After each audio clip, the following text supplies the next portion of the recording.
Alors, nous allons revenir sur la notion de division.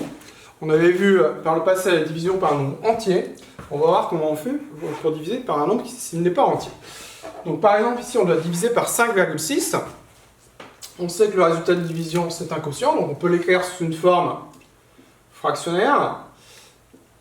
12 936 divisé par 5,6. Donc là je n'ai pas une fraction, j'ai une écriture sous forme de fraction, mais je n'ai pas une fraction puisque ici j'ai une virgule. Mais on sait qu'on peut transformer cette écriture, pour pouvoir enlever la virgule. On peut obtenir une écriture qui est égale à la précédente, un nombre est égal au précédent, en multipliant par un même nombre ou en divisant par un même nombre. Si je veux enlever la virgule ici, je vais multiplier par 10, tout simplement, parce que là, en multipliant par 10, chaque chiffre a une valeur 10 fois plus grande, donc le chiffre des dixièmes va devenir un chiffre des unités.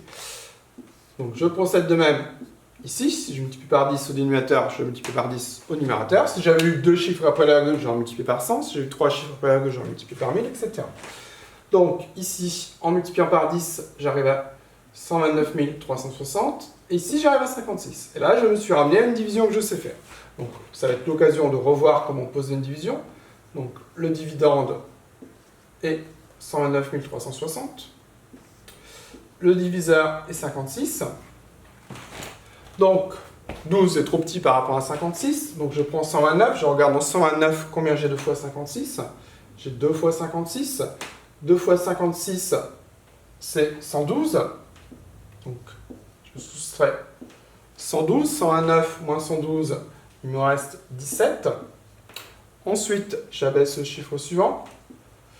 Dans 173, je regarde combien de fois j'ai 56. J'ai 3 fois 56. 3 fois 50, ça fait 150. 3 fois 6, ça fait 18. Donc j'arrive à 168. 173 moins 168, il me reste 5. J'abaisse le chiffre suivant qui est un 6. J'arrive à 56. Dans 56, j'ai une fois 56. Donc, j'enlève une fois 56, il reste 0. Il ne faut pas oublier qu'il me reste un dernier chiffre, 0. Dans 0, j'ai 0 fois 56. Donc j'arrive à 2310, ce qui veut dire que 12 936 divisé par 5,6 est égal à 2310. Voilà comment on peut effectuer une division par un nombre qui n'est pas entier, mais en se ramenant à une division par un nombre entier.